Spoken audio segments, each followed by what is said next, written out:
할렐루야. 제가 교회 와서 깜짝 놀란 게요, 저는 목사님 보고 한번 놀랐었거든요. 왜냐하면 저하고 연배가 비슷할 줄 알았는데 굉장히 젊게 봤는데, 제가 좀 나이가 들어 보이나요? 아니죠. 제가 처음 뵀을 때는 제 동생인 줄 알았어요.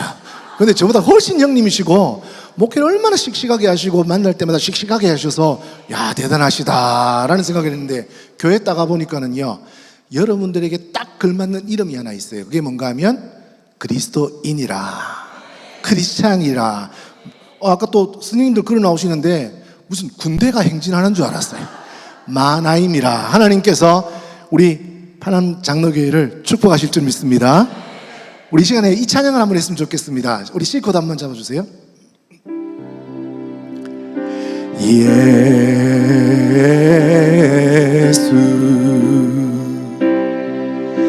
예수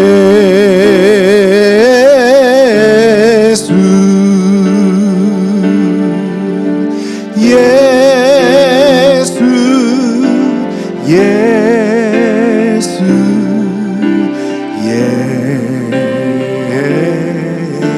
예수. 이게 다예요. 하실 수 있겠죠? 해볼까요? 예수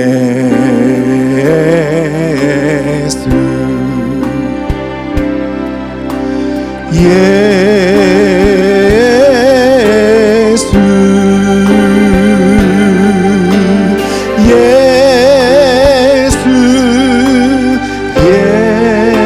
예수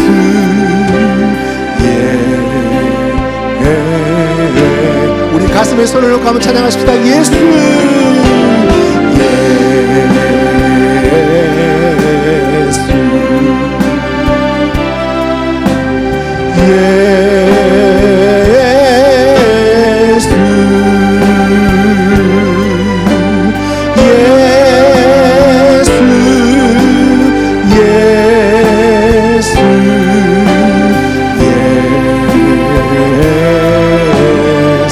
하는 김에 영어로 한번 해보십시다.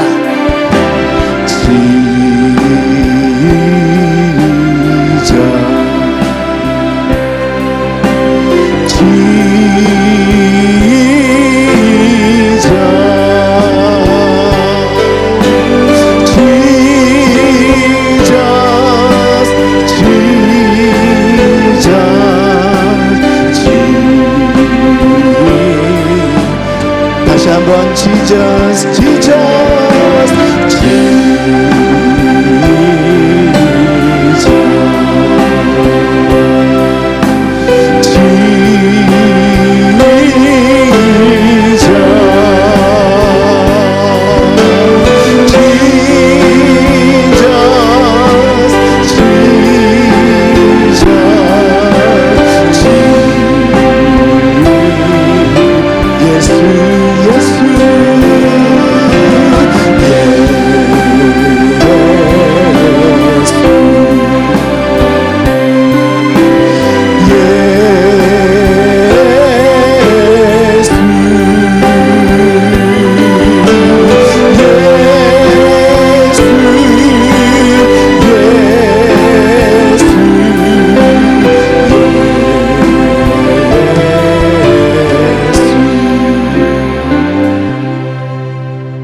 여러분 혹시 아인슈타인이라는 사람 아세요? 우유 이름 말고 사람으로요. 아인슈타인이라는 사람이 있습니다. 이 사람은 천재 과학자로 유명한 사람이죠.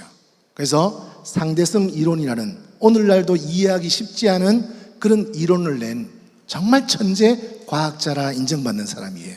그런데 이 사람이 상대성 이론을 발표하고 난 다음에 얼마 지나지 않아서 막 이제 유명세를 타가지고 강의를 막 다니고 있었습니다. 근데 어느 날 강의를 가는데 너무 피곤한 거예요. 다음 장소로 이동하는데 차 안에 앉아서 기사와 함께 이동을 하는 중에 너무 피곤해가지고 혼잣말로 이렇게 이야기를 했어요.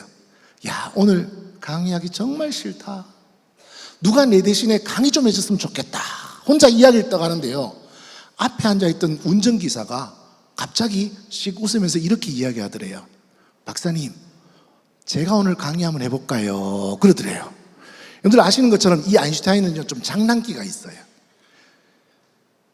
기사가요, 내가 한번 해볼까요? 그러는데 장난기가 딱 돌고 희한한 생각이 들어가지고, 야, 너 내가 하는 강의가 얼마나 어려운 강의인데 정말 너 이 강의 할 수 있겠니? 그랬더니요, 물론 영어로 이야기했습니다.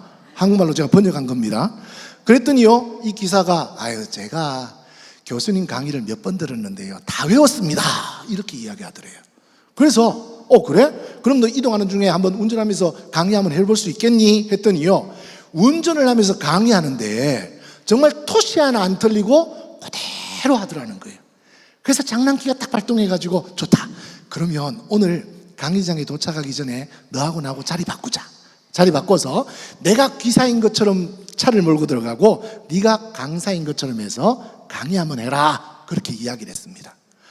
강의장이 다 올 때쯤 돼가지고 자리를 바꾸고 아인슈타인이 운전을 해서 들어갔는데, 그 당시에는 지금처럼 막 TV가 있는 것도 아니고 막 사람들이 얼굴이 막 사진에 알려진 것도 아니니까는요, 누가 박사인지 모르잖아요.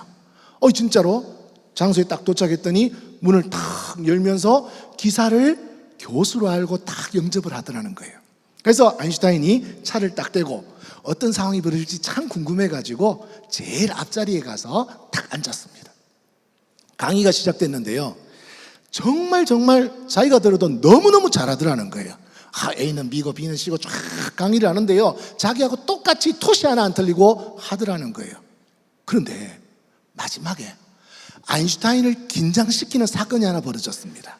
그게 뭔가 하면 따라하지 말아야 될 것까지 따라해버린 거예요.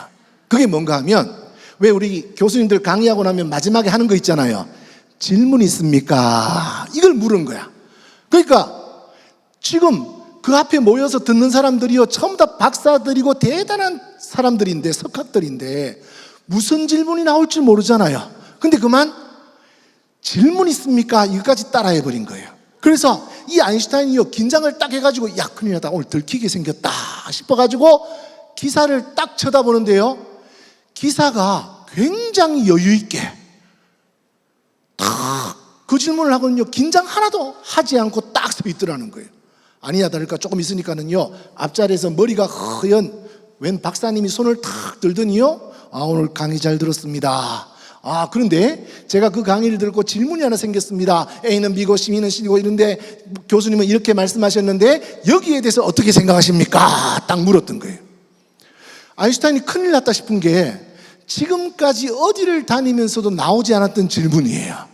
그래서 야, 이거 더 큰일 났다 싶어가지고 그 기사를 딱 쳐다봤는데요, 이 기사가 이제는 그냥 웃는 게 아니라 그 사람을 보면서 비웃고 있는 거예요. 빙긋이 웃으면서 정말 아무렇지도 않게 이렇게 이야기합니다. 오히려 호통을 치는 거예요.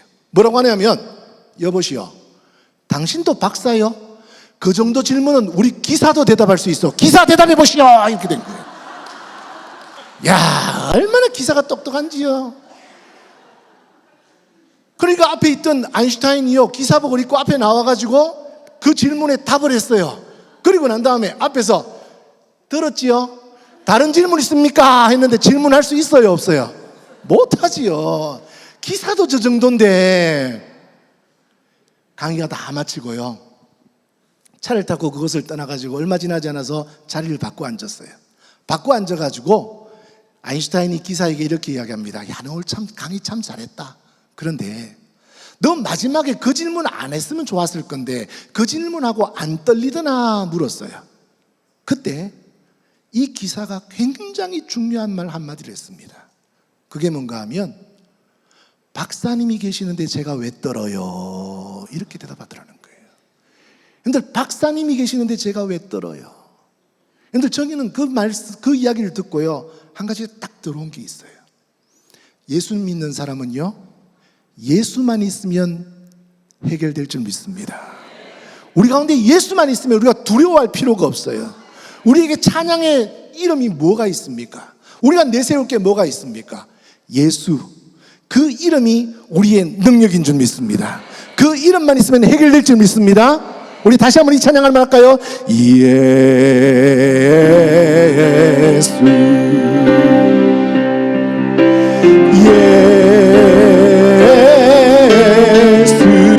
예수 이름만, 예수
집사람에게 한번 그렇게 한번 고백할까요? 예수님이 당신과 함께 하십니다. 시작. 여러분들의 가슴을 뛰게 하는 이름이 있습니까? 저는요, 제 가슴을 뛰게 하는 이름이 딱 두 개가 있습니다. 첫째 하나는 이월숙입니다. 우리 집사람만 생각하면요, 아직도 가슴이 뛰어요. 오늘 그래도 참 감사한 게 29년 몇 개월을 대구시립교향악단에서 대학 졸업하자마자 들어가가지고 수석단원으로 시작해가지고 지금까지 마치고 2주간에 이제 또 명예퇴직을 합니다. 꼭 밝혀달래요. 명예퇴직. 은퇴 말고 명예퇴직을 하게 되어지는데 나이가 좀 젊어 보이려고 애를 쓰더라고요. 근데 우리 집사람 이름을 생각하면 늘 감사해요. 예수 믿지 않는 가정에서 정말 예수 믿게 되어지고, 어릴 때요 얼마나 핍박을 많이 받았는지 교회 간다고 옛날에는 진짜 막 몽둥이 찜질하고 성경책 불태우고 그런 일을 다 당하면서도 예수 믿었고요. 그리고 그 예수 믿는 것에, 자기만 믿는 것에 그치지 아니하고 온 가정을 복음화시킨 줄 믿습니다. 그리고 제 가슴을 뛰게 만들고, 그리고 저와 함께 또 찬양사역을 동행하면서 지금까지 교회를 섬기면서 또 자기가 하는 음악사역에서도 최고의 자리에 서 있었던 그 긴 세월이 참 하나님께 감사하고 제 가슴을 뛰게 만듭니다. 여보 감사해요.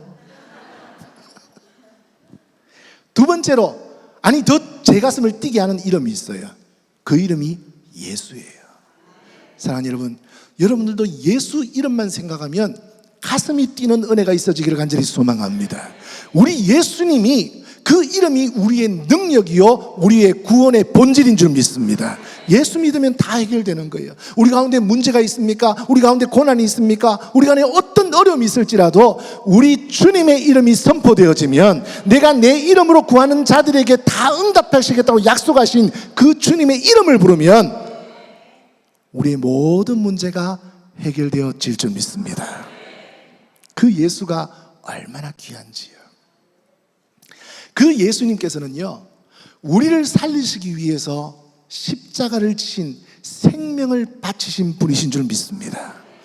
여러분들 잘 아시는 것처럼 하나님은 이 땅에 6일에 걸쳐서 천지를 창조하시는 역사를 나타내셨습니다. 그리고 그 마지막 6일째 되는 날 마지막에 누구를 만드셨나 하면 사람을 만드셨어요. 그리고 하나님께서는요 그 사람을 만드신 목적을 분명하게 밝히십니다.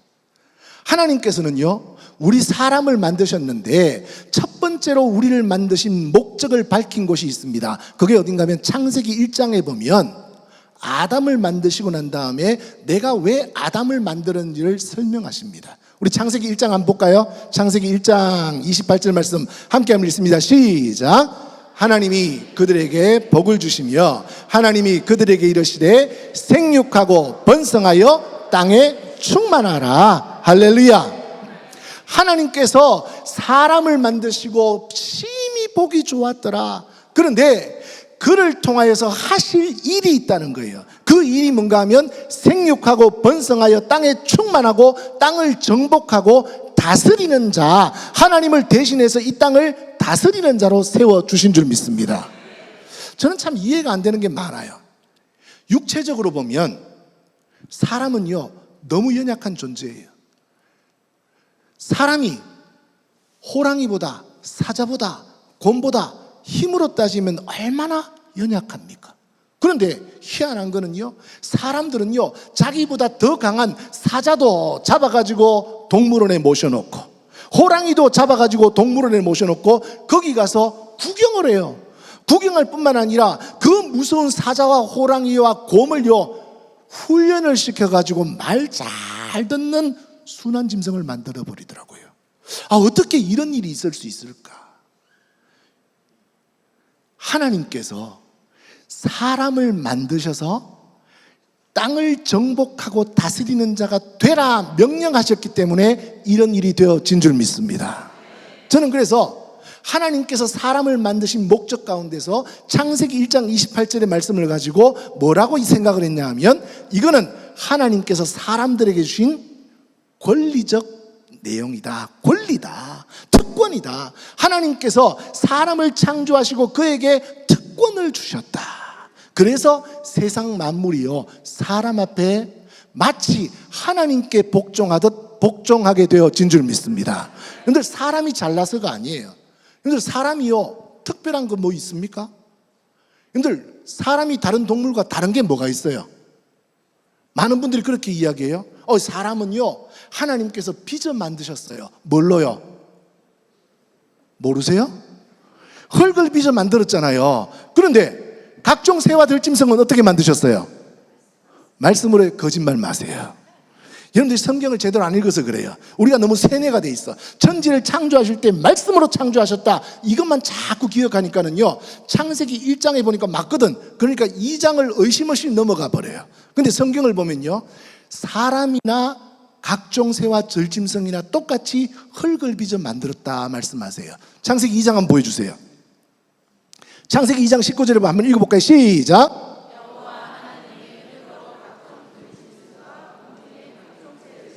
자, 여기 보면 각종 새와 들짐승들도 뭘로 만드셨어요? 제 말 맞죠? 애들 잘 가르쳐야 돼요. 말씀으로 창조했다 그러면 안 돼요. 근데 각종 새와 들짐승들도 다 흙을 빚어서 하나님께서 만드셨어요. 그런데 그 흙을 빚어 만들어서 우리를 특별하게 세우신 것이 아니라 똑같은 재료를 가지고 똑같은 방법으로 만드셨는데 하나님의 형상대로 지은 것이 달랐더라는 거예요. 그 코에 생기를 부어 생명이 되게 하신 역사가 달랐더라는 거예요. 그렇게 하신 이유가 뭔가 하면 하나님을 대신해서 이 땅을 다스리고 이 땅을 정복하라는 의미를 두시기 위해서예요. 창세기 2장 19절에 보면요 하반절에 보면 아담이 무엇이라고 부르나 이름 붙이는 사건에 대해서는 등장을 합니다. 여러분들 이름 붙이는 거, 이거 이름은 아무나 짓습니까? 이름을 짓는다. 아담 앞으로 동물들이 지나가는데요 아담이 부르면 그게 그 이름이 되었다. 이게요 굉장한 특권이에요. 권세예요. 여러분들 어린아이가 집에서 태어나면 그 어린아이 이름을 누가 지어요? 누가 지어요? 아빠가 짓잖아요. 아빠가 허락해야 돼요. 엄마가 허락해야 돼요. 여러분들 이름을 짓는다는 것은 그 이름을 지어서 부여할 수 있는 권세가 그에게 있다는 거예요. 다시 말하면 그 소유가 마음대로 할 수 있는 권세가 부모에게 주어졌다는 거예요. 이름을 짓는 거, 이거는요 생육하고 번성하여 땅에 충만했던 이 아브라함의 권세를 가장 잘 나타내는 사건이에요. 그래서 하나님은 인간을 지으신 목적을 권세, 특별한 권리를 주시기 위해서 내가 너희를 지었다 그렇게 말씀하십니다. 그런데 모든 사회에는요 권리가 있으면 꼭 따라오는 게 하나 있어요. 그게 뭐예요? 의무가 있지요. 사회시간 잘 배우셨네요. 여러분들 권리가 있으면 의무가 있어요. 하나님께서 우리 인생을 향하여서 지으시고 난 다음에 특별한 권세를 주셨다면 이제 우리 가운데 의무를 주셨어요. 이 의무가 중요한 거예요. 왜냐하면 사회제도에도 보면 권리가 있고 의무가 있잖아요. 권리에 속하는 게 뭘까요? 사회시간 잘 안 배우셨어요? 권리에 속하는 것들은요 예를 들어서 투표하는 거, 이거 권리예요 아니에요?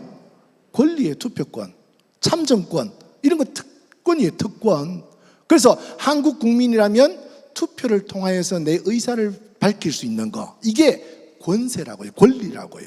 그런데 권리는 행사를 안 해도 특별히 제약을 해요 안 해요? 안 해요. 근데 의무라는 게 있어요. 의무에는 어떤 게 있어요? 납세의 의무, 국방의 의무, 교육의 의무, 이런 의무들이 있잖아요. 그런데 의무는 제대로 안 하면 제약을 해요 안 해요? 해요. 그러니까 의무를 더 잘 지켜야 되는 것이 국민의 의무라고요. 그런데 하나님께서는요 우리 인생을 지으시고 특별한 권리만 주신 것이 아니라 우리를 지으신 의무가 있다는 것을 말씀하세요. 그 의무가 뭔가 하면 오늘 본문 말씀인 이사야서 43장 21절 말씀이에요. 다시 한번 읽어볼까요? 자, 이사야 43장 21절 시작.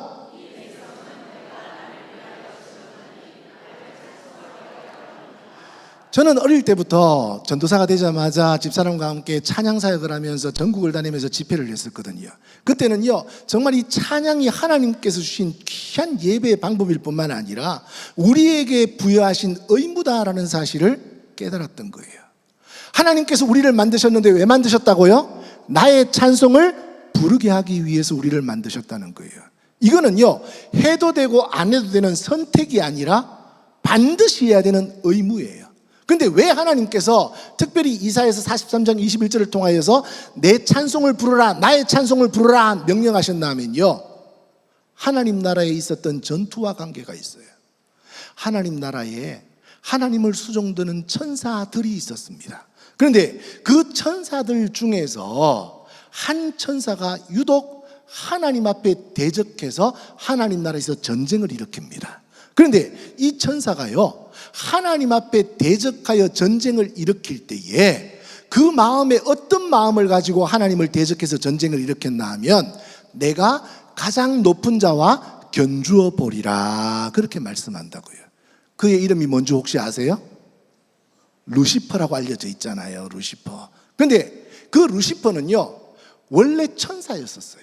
천사였어. 그래서 그의 이름을요, 성경에 보면 계명성으로 등장하고 몇 가지가 이렇게 등장하는데, 그 천사는요, 하나님 나라에 있을 때 하나님을 언제든지 찬양할 수 있도록 비파와 수금이 몸에 예비된 천사로 그렇게 성경에 등장을 합니다. 그래서 하나님을 찬양하는 그런 천사의 직무를 맡겼고, 그 찬양이 얼마나 하나님께서 원하셨던지 시편 33편 1절 말씀이나 시편 98편 8절 말씀 보면요, 하나님께서 찬양을 얼마나 좋아하시는지가 분명히 드러나 있어요. 하나님은 하나님을 아는 모든 사람들이, 모든 피조물들이 하나님을 찬양하기를 원하시더라는 거예요.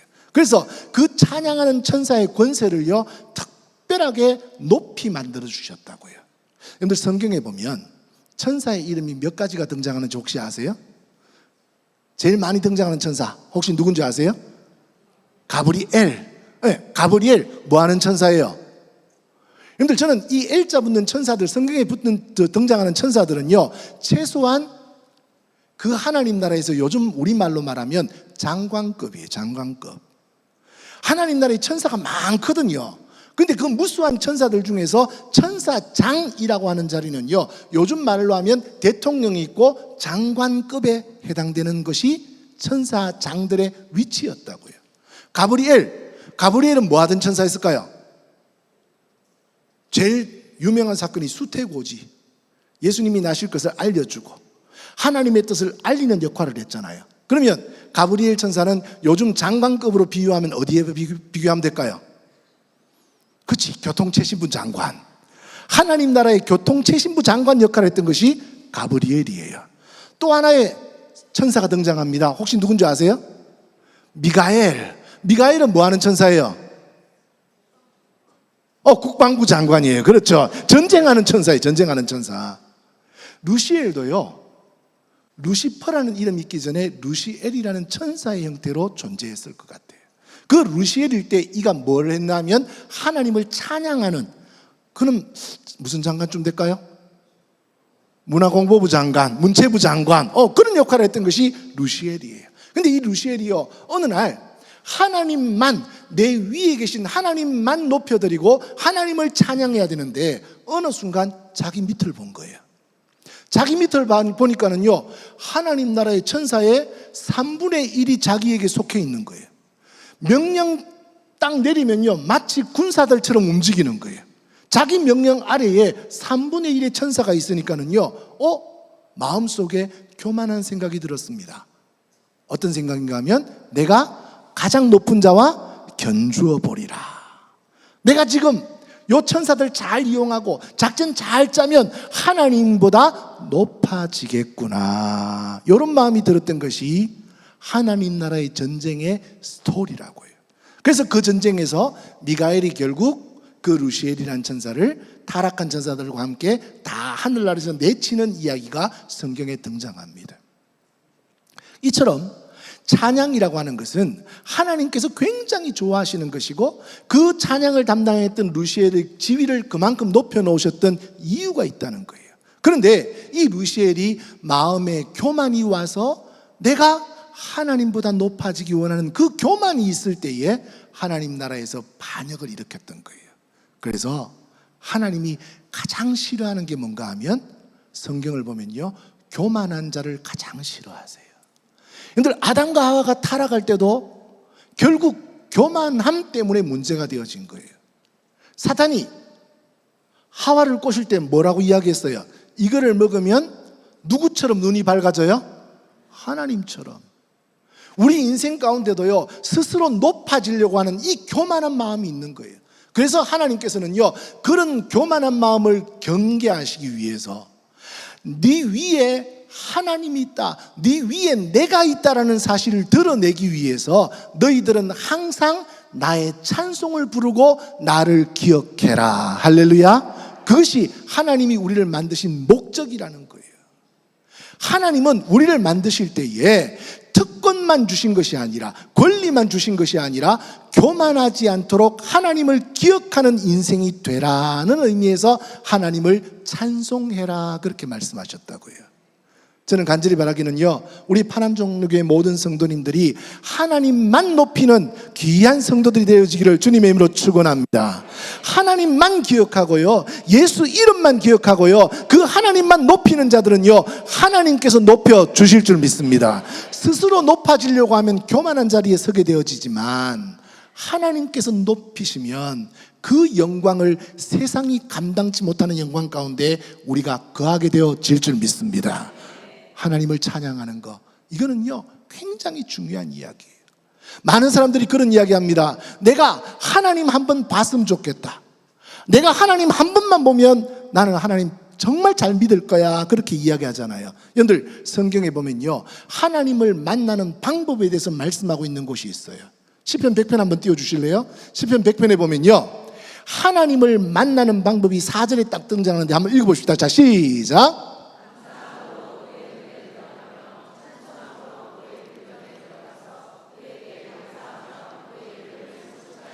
여러분들, 하나님을 만나는 방법, 하나님이 계신 그 성에 들어갈 수 있는 방법을 딱 두 가지로 말씀하세요. 반복해서 말씀하세요. 무엇과 무엇요? 감사와 찬송이에요. 근데 하나님께 감사하는 거, 이게 얼마나 중요한 일인지 몰라요. 그 하나님께 감사함으로 그 문에 들어갈 수 있다. 하나님을 만나는 첫 번째 단계가 하나님 앞에 감사함으로 시작되어지는 줄 믿습니다. 근데 하나님께 감사하는 거, 저는 우리 파남장로교회 아까 헌금 쭉 보시는데요, 깜짝 놀랐어요. 오후 예배, 저녁 예배 때 어떻게 저렇게 헌금을 하실까? 하나님께 감사하는 마음으로 예배에 참여하신 줄 믿습니다. 그 감사가요, 저 헌금뿐만 아니라 여러분들 마음 가운데 우리를 살려주시고 우리를 있게 하시고 지금까지 인도하신 하나님께 늘 감사하는 마음이 있다면 하나님은 여러분들을 만나 주실 줄 믿습니다. 그것도 준비하는 감사가 필요한 거예요. 제가 깜짝 놀란 거는요, 저렇게 막 봉투가 많은 거에 놀란 게 아니에요. 요즘은요, 헌금하는데 사람들이 얼마나 편하게 하는지 몰라요. 보통 이걸로 다 하잖아요. 교회 계좌번호 적어가지고 딱딱딱 누르면요, 얼마 바로 가잖아요. 저는 요즘 그런 예배 문화를 보면서 좀 안타까울 때가 있어요. 저는 제 머릿속에 그런 기억이 있어요. 옛날에 저희 부모님들 세대에는요, 우리 파남장로교회는 잘 아실 것 같아요. 그래서 제가 놀란 거예요. 저희 부모님 세대는요, 예배를 드리려고 하면요, 준비해야 될 게 있어요. 반드시 주일이 오기 전날 헌금을 준비했어요. 그리고 또 하나, 내일 입고 갈 옷을 준비했어요. 저희 어머니가 그렇게 하셨어요. 항상 저희 어머니가 들고 가는 성경을 보면요, 토요일 날만 되면 빳빳한 새 돈이 탁 꼽혀 있었던 거예요. 그리고 그 돈은요, 성경책에 탁 넣어놨다가 그 다음날 교회 가서 탁 헌금을 하시는데요, 얼마나 귀하게 보였는지 몰라요. 그런 헌금인 줄 믿습니다. 여러분들의 헌금 가운데는요, 그런 깊은 감사가 담겨 있는 줄 믿습니다. 그 감사가 준비되어질 때에 그 예배 가운데 하나님께서 축복하실 줄 믿습니다. 쉽게 내 주머니 뒤져가지고 그냥 나오는 돈을 드리는 것이 아니라, 그때는 돈을 드리는 게 아니라 마음을 드리는 거예요. 여러분들의 마음 중심을 하나님께 드릴 때에 하나님께서는 그 헌금을 축복하시는 것이 아니라 여러분들의 마음을 축복하시는 줄 믿습니다. 그 준비가 되어져야 돼요. 두 번째, 옷이 준비되어져야 돼요. 요즘은요, 예배 다닐 때 너무 쉽게 내가 편한 대로 옷 입는 게 너무 많아요. 물론 그게 잘못됐다는 이야기는 아니에요. 편하게 하나님께 예배드리는 그런 모습들도 좋지만 때로는요, 준비된 예배를 좀 드렸으면 좋겠다는 거예요. 여러분들, 여자들이 한번 외출하려고 하면 그냥 아무 옷이나 막 입고 나옵니까? 아니, 그렇지 않지요. 여러분들 교회는요, 아까 보니까 목사님께서 인사도 시키시던데 여러분들 교회는 이런 인사를 구체적으로 좀 했으면 좋겠어요. 어떤 인사인가 하면요, 한번 생각해 보세요. 여자분들이요, 오늘 오후 예배, 저녁 예배 때 나오기 위해서 옷장을 뒤지면서 이 옷 입을까 저 옷 입을까, 이 스카프 맬까 저 스카프 맬까, 핀을 꼽을까 뺄까 얼마나 고민 많이 합니까? 귀걸이는 어디 갔는지 팔찌는 어디 갔는지 고민을 얼마나 많이 합니까? 그러면서 교회 왔는 거 하나님께서는 그 마음 아세요. 근데 하나님 말고 다른 사람이 더 알아주면, 다른 성도가 알아주면 기분 좋아요, 나빠요? 아, 좋을 거 아니에요. 그러니까 이번에는요, 이런 인사 한번 하세요. 우리 지난주부터 이 예배를 사모하면서 나오기 위해서 참 옷도 얼마나 골라 입고 나왔는데 아무도 몰라주면 섭섭하단 말이에요. 그러니까 옆 사람을 딱 보시는데, 제가 지금부터 시키는 대로 딱 인사하세요. 어떻게 하냐면요, 옆 사람을 가만히 한번 쳐다보세요. 5초 동안 쳐다보는데 지난주보다 예뻐진 구석을 찾아보세요. 자, 시작. 말하지 말고 지난주보다 예뻐진 구석을 찾아보세요. 자, 앞으로 보세요. 자, 이제 그걸 가지고 어떻게 인사하냐면 구체적으로 인사하는 거예요. 아니, 남자분들 넥타이가 바뀌었으면요, 오우, 넥타이가 멋지시네요. 또 여자분들 스카프가 바뀌었으면 스카프가 예쁘시네요. 드레스가 잘 맞으시네요. 이렇게 구체적으로 인사하는 거예요. 지난주보다 뭐해진 구석? 예뻐진 구석을 칭찬하는 거예요. 자, 그런데 지난주보다 예뻐지지 않은 사람도 있을 거 아니에요. 그런 사람은 뭐라고 이야기하냐면 개성 있게 생기셨군요. 그렇게 인사하십시오. 요즘은 개성도 축복이에요. 자, 시작. 바로 개성이에요.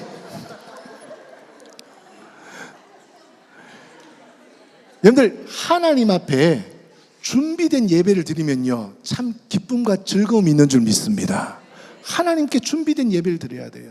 찬양을 드릴 때도요, 하나님 앞에 준비된 찬양을 드려야 돼요. 특별히 영적으로 준비된 찬양을 드려야 될 줄 믿습니다. 영적으로 준비된 찬양은요, 힘이 있어요. 놀라운 권세가 있어요. 하나님은 그런 찬송을 우리 가운데 요구하고 계시는 거예요. 성경에 보면, 옛날 성경에는요, 공교한 솜씨로 찬양해라, 그렇게 말씀하셨어요. 이 공교한 솜씨라고 하는 것은 실력 있게라는 뜻이거든요. 예전에 서울에서 어떤 큰 교회에 성가대를 지휘하는 집사님이 계셨습니다. 지휘자가 계셨습니다. 큰 교회, 그 교회는요, 성가대가 막 몇백 명이에요. 그러니까 거기에는 솔리스트들 있고 음악 전공한 사람들이 가득한 그런 곳에서 지휘하려고 하니까 이 사람의 실력도 굉장한 사람일 거 아니에요. 이 사람들이요, 얼마나 연습을 잘하고 얼마나 화음을 잘 맞는지 찬양만 마치면 온 교회 성도들이요, 우리 교회 성가대 최고라고, 우리 교회 성가대 정말 자랑스럽다고 막 칭찬을 아끼지 않는 그런 찬양대였습니다. 그런데 어느 날 그 성가대를 지휘하던 지휘자님 마음 가운데 도전이 하나 왔어요. 야, 내가 성가대를 준비하면서 가만히 생각해 보니까 기도하는 시간을 빼먹었네. 내가 빨리 화음을 맞춰야 되고 더 잘하기 위해서 사람들한테 짜증도 내기도 하고요, 화음 틀렸다고 막 역정을 내기도 하고요, 막 공교한 솜씨를 위해서만 노력했지 정작 기도 한번 하지 아니하고 찬양을 준비했던 거예요. 그래서 그 마음이 딱 찔려가지고 그 다음부터는 기도하면서 찬양을 준비하기 시작합니다. 그리고 그 기도하면서 찬양을 준비하다 보니까는요, 어느 순간 자기 마음에, 야, 이제 우리 찬양팀의 이 성가대의 찬양은 사람들뿐만 아니라 하나님도 기뻐하시는 찬양이 되었구나 하는 생각이 들더라는 거예요. 그래서 얼마나 만족해하면서 찬양을 준비를 합니다. 성가대원들한테도요, 우리 기도하고 찬양 준비합시다. 그러니까 처음에는 성가대원들이요, 막 그렇게 짜증내면서 화음 안 맞다고 막 예민하게 굴던 분이 기도하고 찬양하자 그러니까는요, 깜짝 놀래가지고 우리 성가대장 왜 저러나, 지휘자 왜 저러나 눈이 동그랬던 사람들이요, 나중에 그 찬양의 맛을 알게 돼요.